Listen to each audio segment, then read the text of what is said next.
Welcome to the Heaven point coaching. आज हम लोग डिस्कस करेंगे, क्योंकि देखो साइंस में 3 पार्ट हैं ना, फिजिक्स, केमिस्ट्री और बायो। तो जो केमिस्ट्री वाला पार्ट है वहाँ पे हम लोग डिस्कस करेंगे। और क्लास 9th में जो पहला चैप्टर है वो है मैटर इन आवर सराउंडिंग। तो उसके पहले अगर हम केमिस्ट्री पढ़ रहे हैं तो केमिस्ट्री के बारे में थोड़ा जानना चाहिए ना। केमिस्ट्री का कहाँ कहाँ पे यूज होता है, डेली आवर लाइफ जो है हम डेली लाइफ में कहाँ कहाँ पे यूज करते हैं, और केमिस्ट्री रियल में है क्या, है ना। तो केमिस्ट्री की डिफिनीशन क्या होती है बेटा, देखो, the branch of science that deals with the properties, composition and the structure of element and compound is known as chemistry. मतलब ऐसी साइंस की वह शाखा जिसमें हम क्या करते हैं, एलिमेंट के गुण, है ना, प्रॉपर्टीज़ का अध्ययन करते हैं, उनके कंपोजिशन का अध्ययन करते हैं। फॉर एग्जांपल जैसे हम शरबत बनाते हैं घर में, तो हमको उसमें पता होना चाहिए ना कि शरबत में कितनी चीनी डालना है, कितना पानी डालना और कितना नींबू डालना है, किसकी कितनी मात्रा चाहिए। वही क्या है, कंपोजिशन को बताता है, वही क्या है, केमिस्ट्री है। तो डेली लाइफ में केमिस्ट्री का बहुत यूज है। जैसे फॉर एग्जांपल हम रेस्पायरेशन जानते हैं, श्वसन, है ना, ऑक्सीजन को लेना और कार्बन डाइऑक्साइड को छोड़ना, है ना। दूसरा है डाइजेशन, पाचन की क्रिया जो होती है उसमें भी बहुत सारी केमिकल रिएक्शन होती हैं। फोटोसिंथेसिस जो कि वेल नोन है ना, प्रकाश संश्लेषण।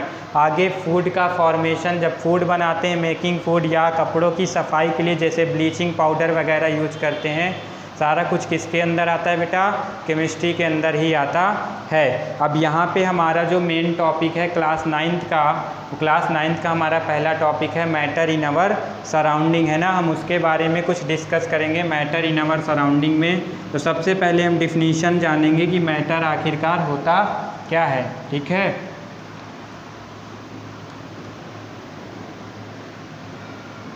तो बेटा देखें, मैटर इन आवर सराउंडिंग की बात है तो मैटर जो हमारे बार बार चैप्टर ही कह रहा है कि मैटर इन आवर सराउंडिंग मतलब हमारे आसपास के क्या पदार्थ, या इसको द्रव्य भी बोलते हैं। तो ऐसी वस्तुएं, है ना, यूनिवर्स में, पूरे ब्रह्मांड में ऐसी वस्तुएं जो क्या करती हैं, कुछ स्थान घेरती हैं, साथ ही साथ जिनका खुद का कुछ द्रव्यमान होता है और जिनको हम क्या कर सकते हैं, महसूस कर सकते हैं अपने द्वारा, उसको हम क्या बोलते हैं, मैटर बोलते हैं ना।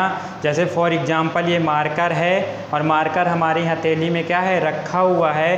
तो देखो ये क्या कर रहा, कुछ स्थान है, कुछ स्पेस ऑक्यूपाई कर रहा, कुछ स्थान घेर रहा ना हमारी हथेली के बराबर। और साथ ही साथ इसका कुछ द्रव्यमान भी है, इसका कुछ वेट भी है, 5 ग्राम 10 ग्राम जितना भी इसका कुछ वेट है। और साथ ही साथ हम इसको महसूस कर सकते हैं कि हमारी हथेली में रखा हुआ है, वही क्या है, मैटर या द्रव्य कहलाता है। अगर डिफिनीशन जानेंगे तो मैटर की डिफिनीशन क्या होगी बेटा, सभी लोग लिख लें।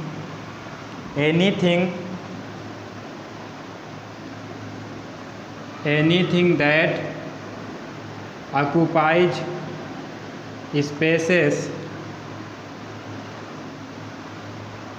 एंड हैज अ मास, जिसका खुद का क्या हो, कुछ द्रव्यमान हो, and is felt by senses, मतलब जो कि महसूस किया जा सके, इज नोन एज मैटर, ठीक है। यूनिवर्स में कोई भी ऐसी चीज़ जो ये सारी कंडीशन फुलफ़िल करती क्या कहलाती है, मैटर कहलाती है। फॉर एग्जांपल अगर हम बात करेंगे तो आपका चेयर हो गया, ठीक है, टेबल हो गया, ETC कुछ भी अगर आप देखें यूनिवर्स में कोई भी ऐसी चीज़, मार्कर, बोर्ड, सब कुछ, हम भी तो मैटर ही हैं, हम भी तो 3 कंडीशन फुलफ़िल करते हैं कि नहीं करते हैं ना। फिर उसके बाद हम देखेंगे मैटर के 5 एलिमेंट होते हैं, 5 एलिमेंट्स होते हैं मैटर के। कौन कौन से होते हैं बेटा, वेल नोन है, कौन कौन से, एयर, अर्थ, है ना, वायु हो गया, पृथ्वी हो गई, फिर उसके बाद फायर जिसको हम अग्नि बोलते हैं, उसके बाद हवा, है ना, आकाश। ये सारे क्या हैं, 5 एलिमेंट हैं, ठीक है। उनको भी लिख लेते हैं हम लोग।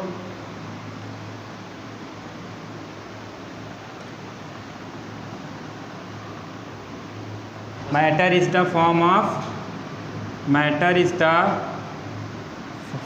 ऑफ 5 बेसिक एलिमेंट, है ना, 5 बेसिक एलिमेंट्स। कौन कौन से होते हैं वो 5 बेसिक एलिमेंट, जिनको हम किस नेम से जानते हैं बेटा, पंच तत्व के नाम से जानते हैं ना। क्या बोलते हैं इनको, पंच तत्व, है ना, पंच तत्व के नाम से भी जानते हो। कौन कौन से हैं, जैसे फर्स्ट नंबर पे एयर हो गया, सेकंड नंबर पे अर्थ, है ना, फिर स्काई, फिर वाटर एंड 5 नंबर पे है फायर, है ना। सब लोग जानते हैं ये।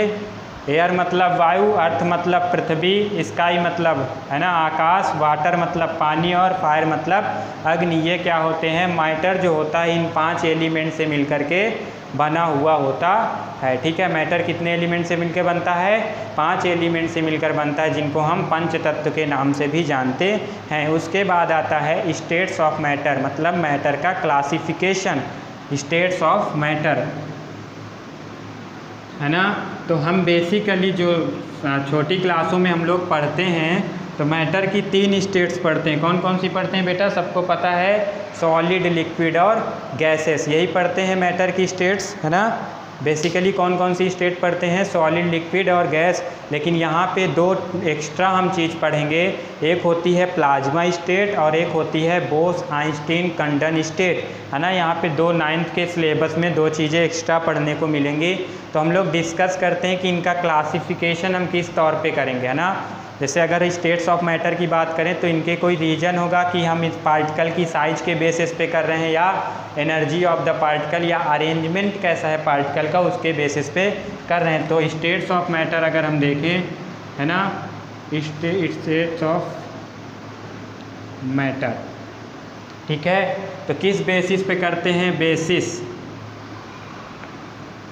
किस बेसिस पे करते हैं इनका क्लासिफिकेशन, 3 तरह से करते हैं। ठीक है, number 1 on the basis of particle size, ठीक है, पार्टिकल साइज, नंबर 1 क्या है, on the basis of particles size, और नंबर 2 क्या है, on the basis of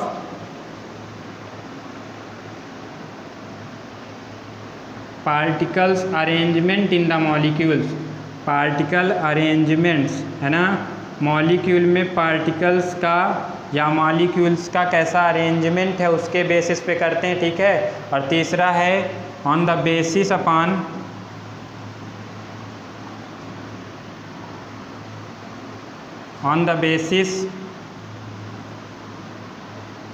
energy of the molecule, क्या, एनर्जी ऑफ द मॉलिक्यूल या particle, energy of the molecule या पार्टिकल, दोनों में से कुछ भी यूज कर सकते हैं। ठीक है, मॉलिक्यूल्स या पार्टिकल की एनर्जी कैसी है, उनका अरेंजमेंट कैसा है और उनका साइज क्या है, उस बेसिस पे क्या कर सकते हैं, हम मैटर की स्टेट्स को डिफाइन कर सकते हैं। मेनली हम लोग कौन कौन सी जानते हैं, सॉलिड, लिक्विड और गैस जानते हैं।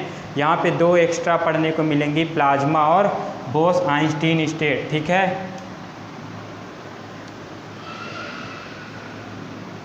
तो आज हम लोग यहीं तक देखेंगे। स्टेट्स लिख लो आप 5, फिर उसके बाद कल से हम डिफ़ाइन करेंगे कि कैसे हम सॉलिड, लिक्विड, गैस को क्या कर सकते हैं, डिस्टिंग्विश कर सकते हैं, आपस में क्या कर सकते हैं बेटा, बांट सकते हैं। हम कैसे सॉलिड, लिक्विड, गैसेस को डिस्टिंग्विश कर सकते हैं, अलग अलग बांट सकते हैं, उनकी प्रॉपर्टीज़ क्या होती हैं, सॉलिड कैसे हम पहचानेंगे, लिक्विड को कैसे पहचानेंगे और गैस को कैसे पहचानेंगे। उसके पहले आप लिख लीजिए स्टेट्स ऑफ मैटर कितने होते हैं। एक नंबर 1 पे होता है सॉलिड, है ना, इसको बोलते हैं ठोस अवस्था, है ना।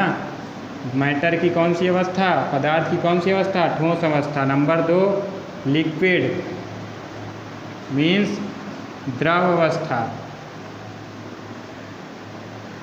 तीसरा होता है आपका गैसियस, ये तो आपके वेल नोन है ना, ये सब लोग छोटी क्लासों से ही जानने लगते हैं। ये सारे क्या हैं, तीनों वेल नोन है। लेकिन इसमें 4th नंबर पे और 5th नंबर पे 2 एक्स्ट्रा ऐड होंगे। नंबर 1 होगा प्लाज्मा, ठीक है, ये सारा कुछ पढ़ाया जाएगा, प्लाज्मा, और नंबर 5 पे होगा बोस आइंस्टीन कंडन स्टेट, है ना, मतलब संघनन अवस्था। बोस आइंस्टीन क्यों, क्योंकि आइंस्टीन ने ये स्टेट के बारे में बताया था मैटर की। ठीक है, ये सारी क्या है, स्टेट्स ऑफ मैटर हैं। इसके आगे हम सॉलिड, लिक्विड, गैस और प्लाज्मा और बोस आइंस्टीन के बारे में कैसे डिफ्रेंशिएट करना है, इनकी प्रॉपर्टीज़ क्या होती हैं, किस बेसिस पे, जैसे 3 बेस हमने बताया ना, पार्टिकल अरेंजमेंट, एनर्जी के बेस पे, और है ना उनका कैसा साइज है, पार्टिकल्स का साइज है, तो आगे हम डिस्कस करेंगे। Thank you so much.